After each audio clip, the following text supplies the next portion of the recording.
शाह का सबसे बड़ा राजनीतिक प्लान बिगाड़ दिया है। कांग्रेस खेलने जा रही है ऐसा बड़ा दांव जिसकी किसी ने कल्पना भी नहीं की थी। क्या एनसीपी कांग्रेस में विलय की तैयारी हो चुकी है?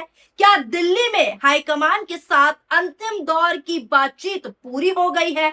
क्या राहुल गांधी ने भी इस विलय को पूरी तरीके से हरी झंडी दिखा दी है? और क्या जिन सांसदों को बीजेपी अपने साथ लेने की कोशिश कर रही थी अब वही कांग्रेस के साथ खड़े दिखाई देंगे? अगर ऐसा होता है तो क्या भारतीय जनता पार्टी का 360 से ज्यादा सीटों का प्लान बड़ा झटका खा सकता है? नमस्कार, आदाब, सत श्री अकाल। मैं हूं आपके साथ फराह खान और आप सभी देखना शुरू कर चुके हैं पीआरबी। दोस्तों, आज महाराष्ट्र की राजनीति से ऐसी बड़ी खबर निकलकर सामने आ रही है जिसने पूरी दिल्ली से लेकर पूरे देश की राजनीति में हलचलों को तेज कर रख दिया है। सोशल मीडिया पर लगातार एक ही चर्चा चल रही है। चर्चा है कि क्या शरद पवार की एनसीपी का कांग्रेस में विलय होने जा रहा है। सूत्रों के हवालों से खबरें लगातार सामने आ रही है कि दिल्ली में कांग्रेस हाईकमान और शरद पवार के बीच बातचीत अंतिम चरण तक पहुंच चुकी है और अंतिम चरण तक पहुंचकर उसको हरी झंडी मिल गई है। इतना ही नहीं दोस्तों, कुछ रिपोर्ट्स में दावा किया जा रहा है कि राहुल गांधी ने भी इस प्रस्ताव को पॉजिटिव संकेत दे दिए हैं, सकारात्मक संकेत दे दिए हैं। लेकिन यहाँ पर बात पहले ही साफ कर दे, अभी तक ना कांग्रेस ने और ना ही शरद पवार की पार्टी ने किसी विलय का आधिकारिक ऐलान किया है, क्योंकि फिलहाल जो चर्चाएं चल रही हैं, जो सूत्रों के हिसाब से खबरें आ रही हैं और कुछ नेताओं के बयान हैं, उसी पर हम बात कर रहे हैं। हेडलाइन देखिए, पहली हेडलाइन मैं आपको स्क्रीन पर दिखा रही हूं। एनसीपी कांग्रेस मर्जर, शरद पवार की एनसीपी का कांग्रेस में विलय जल्द। दिल्ली में चल रही बातचीत को लेकर पार्टी के एक नेता ने किया दावा। कांग्रेस के वरिष्ठ नेता ने बड़ा दावा किया है। शरद पवार की एनसीपी का कांग्रेस में होगा विलय, जानिए पार्टी ने क्या कहा। अगला हेडलाइन देखिए, महाराष्ट्र में बड़ी सियासी उलटफेर, कांग्रेस में विलय कर सकती है शरद पवार की एनसीपी, अंतिम चरण में बातचीत। अब पूरी खबर विस्तार से बता देती हूं कि कैसे हरी झंडी मिल चुकी है और कांग्रेस और एनसीपी का विलय हो सकता है। महाराष्ट्र की राजनीति से एक बड़ी खबर निकलकर सामने आ रही है। वरिष्ठ कांग्रेस नेता विजय वडेट्टीवार ने पुष्टि की है कि शरद पवार के नेतृत्व वाली एनसीपी एसपी का कांग्रेस में विलय करने को लेकर आला कमान के साथ बातचीत जो है अंतिम चरण में है। यानी इस समय की सबसे बड़ी खबर सामने आ रही है। शरद पवार के नेतृत्व वाली राष्ट्रवादी कांग्रेस पार्टी यानी कि एनसीपी एसपी का भारतीय राष्ट्रीय कांग्रेस यानी कि इंडियन नेशनल कांग्रेस में विलय हो सकता है। महाराष्ट्र विधानसभा में विपक्ष के पूर्व नेता और वरिष्ठ कांग्रेस नेता विजय वडेट्टीवार ने इस बात की पुष्टि की है और बकायदा बयान दिया है और उन्होंने पुष्टि करते हुए कहा है कि दोनों दलों के बीच विलय यानी कि मर्जर को लेकर जो है बातचीत चल रही है और ये काफी उन्नत यानी कि अंतिम चरण तक जो है पहुंच चुकी है। इस संभावित कदम से न केवल महाराष्ट्र बल्कि राष्ट्रीय स्तर पर विपक्षी खेमे की पूरी तस्वीर बदल सकती है। कांग्रेस आलाकमान के साथ चर्चा जारी।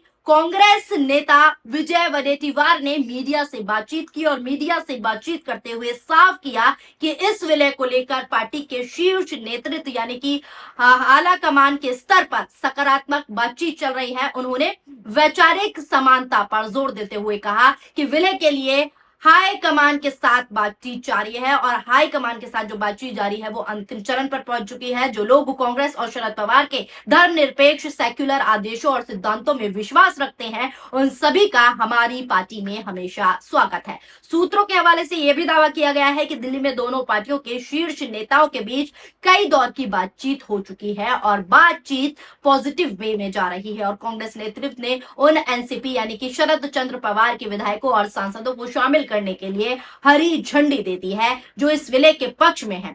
अब आपको बता दूं दोस्तों, 1999 यानी कि 1999 के बाद बदल जाएगा इतिहास। यदि ये विलय होता है यानी कांग्रेस और एनसीपी का विलय होता है तो महाराष्ट्र की राजनीति का एक बड़ा चक्र जो है पूरा हो जाएगा। गौरतलब है कि शरद पवार ने साल 1999 यानी कि 1999 में सोनिया गांधी के विदेशी मूल के मुद्दों पर कांग्रेस से अलग होकर नेशनलिस्ट कांग्रेस पार्टी यानी कि एनसीपी का गठन किया था और इसके बाद साल 2023 में पार्टी को तब सबसे बड़ा झटका लगा जब शरद पवार के भतीजे यानी कि अजीत पवार ने बगावत कर दी। अजीत पवार अधिकांश विधायकों के साथ महाराष्ट्र की सत्ताधारी यानी कि भारतीय जनता पार्टी शिवसेना यानी कि शिंदे गुट गठबंधन सरकार में शामिल हो गए, जिससे असली एनसीपी और उसके चुनाव चिन्ह पर जो है अजीत गुट का कब्जा हो गया। लेकिन अब बड़ी खबर ये आ रही है कि शरद पवार और राहुल गांधी विलय कर सकते हैं। पार्टी के भीतर दो फाड़ की स्थिति है। भले ही विलय की बातचीत अंतिम चरण में बताई जा रही है, लेकिन अभी भी पार्टी में एनसीपी में दो फाड़ की स्थिति है। लेकिन सूत्रों के मुताबिक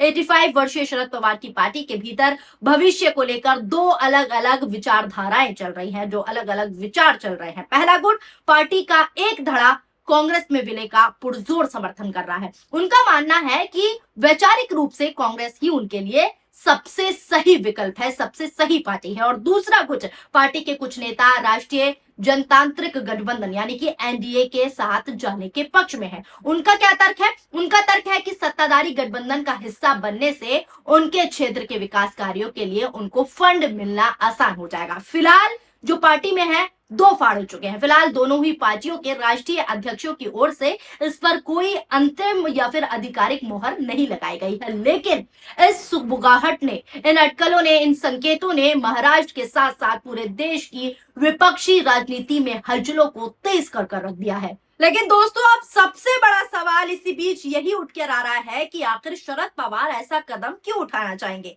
क्या उन्हें लगने लगा कि अलग अलग लड़ने से पार्टी कमजोर हो जाएगी? क्या उन्हें यह एहसास हो गया कि राष्ट्रीय राजनीति में मजबूत मुकाबला करने के लिए कांग्रेस के साथ एक होना जरूरी है? क्या इसीलिए ये खबरें चल रही हैं कि हो सकता है कि एनसीपी और कांग्रेस का विलय हो जाए, या फिर इसके पीछे कोई और बड़ा राजनीतिक गणित कहीं ना कहीं छुपा हुआ है? अगर पिछले कुछ सालों की महाराष्ट्र की राजनीति देखें तो दोस्तों तो बात जो है बिल्कुल साफ दिखाई देती है कि सबसे ज्यादा जो राजनीतिक उठापटक किसी राज्य में हुई है तो वो यही है। पहले शिवसेना टूटी, ये बात आप भी जानते हैं, फिर एनसीपी टूटी और कई विधायक और बड़े नेता अपनी अपनी पार्टियां छोड़कर दूसरी तरफ चले गए। ये उठापटक आप भी देख चुके हैं। ऐसे में सबसे बड़ा सवाल ये था कि आखिर शरद पवार अपनी पार्टी को कितने समय तक, आखिर कितने टाइम तक एकजुट रख पाएंगे। और यही वजह है कि अब जब कांग्रेस में संभावित विलय की खबरें सामने आ रही हैं, अटकलें लगाई जा रही हैं, तो राजनीतिक गलियारों में इसे साधारण घटना बिल्कुल नहीं माना जा रहा। सूत्रों के हवाले से आपको बता दूं, नई दिल्ली में कांग्रेस हाईकमान और शरद पवार के बीच कई दौर की बातचीत हो चुकी है। लगातार ये बातचीत भी मैं आपको दिखा रही हूँ। कुछ रिपोर्ट्स में दावा किया गया है, रिपोर्ट्स मैंने आपको दिखाई कि बातचीत पॉजिटिव वे में चल रही है, सकारात्मक रही है और अब फैसला अंतिम चरण में पहुंच चुका है, रिपोर्ट जैसे कि आ रही है। हालांकि जैसे हमने पहले ही आपसे कह दिया कि आधिकारिक घोषणा अभी तक नहीं हुई है, लेकिन दोस्तों अगर मान लीजिए यह विलय हो जाता है तो इसका सबसे बड़ा फायदा किसे होगा, किसे मिलेगा सबसे बड़ा फायदा? तो दोस्तों सबसे पहले फायदा मिलेगा कांग्रेस को, क्योंकि महाराष्ट्र में शरद पवार आज भी एक बड़े जनाधार वाले नेता माने जाते हैं। उनका संगठन, उनका एक्सपीरियंस, अनुभव उनका और उनके समर्थक कांग्रेस की ताकत बढ़ा सकते हैं। दूसरा फायदा होगा इंडिया गठबंधन को। अब तक विपक्ष पर सबसे बड़ा आरोप जो है यही लगता रहा है कि विपक्ष बिखरा हुआ है, टूटा हुआ है, अलग थलग है, अलग अलग दल, अलग अलग राजनीति और कई जगह पर आपस में टकराव भी होते रहते हैं। लेकिन अगर कांग्रेस और शरद पवार एक हो जाते हैं, कांग्रेस और एनसीपी का विलय होता है, तो यह संदेश जाएगा कि विपक्ष अब बिखरने के बजाय एकजुट होने की दिशा में आगे बढ़ रहा है और सीधा टक्कर भाजपा को देगा। लेकिन कई लोग ये कह रहे हैं कि बीजेपी का लक्ष्य सिर्फ चुनाव जीतना नहीं था, बल्कि विपक्ष के बड़े नेताओं और सांसदों को भी अपने साथ जोड़ना था, चाहे वो खरीद फरोख्त करके जोड़े, चाहे पार्टी को तोड़कर जोड़े। इसी वजह से सोशल मीडिया पर यह भी दावा किया जा रहा है कि एनसीपी के कुछ सांसद बीजेपी के संपर्क में थे, यानी बीजेपी उन्हें अपनी पार्टी में लाना चाहती थी या साफ कहूं तोड़ना चाहती थी, चाहे वो कैसे भी तोड़े, ईडी सीबीआई कैसा भी डर दिखा के तोड़े या खरीद फरोख्त करे। लेकिन पवार ने बीजेपी का ये प्लान फेल कर दिया, क्योंकि अगर पूरी पार्टी ही कांग्रेस में विलय कर देती है तो स्वाभाविक रूप से बीजेपी का पार्टी वाला प्लान, पार्टी तोड़ने वाला प्लान चौपट हो जाएगा। और यही कारण है कि सोशल मीडिया पर कुछ लोग कह रहे हैं कि अगर ये विलय होता है तो बीजेपी की राजनीतिक रणनीति के लिए ये बहुत बड़ा झटका साबित होगा। फिलहाल दोस्तों, तस्वीरें पूरी तरह साफ नहीं है, अटकलें हैं, संकेत हैं, आधिकारिक ऐलान अभी होना बाकी है। लेकिन अगर सचमुच शरद पवार की एनसीपी का कांग्रेस में विलय होता है तो ये सिर्फ दो पार्टियों का मिलन नहीं होगा, दो पार्टियों का मर्जर नहीं होगा, बल्कि महाराष्ट्र और राष्ट्रीय राजनीति में एक बड़ा बदलाव माना जाएगा। अब देखना यह दिलचस्प होगा कि आने वाले दिनों में दिल्ली से क्या फैसला, क्या ऐलान निकलकर सामने आता है। क्या वाकई आधिकारिक ऐलान होता है या फिर यह पूरी चर्चा केवल राजनीतिक अटकलें और राजनीतिक अफवाहें बनकर ही रह जाती हैं।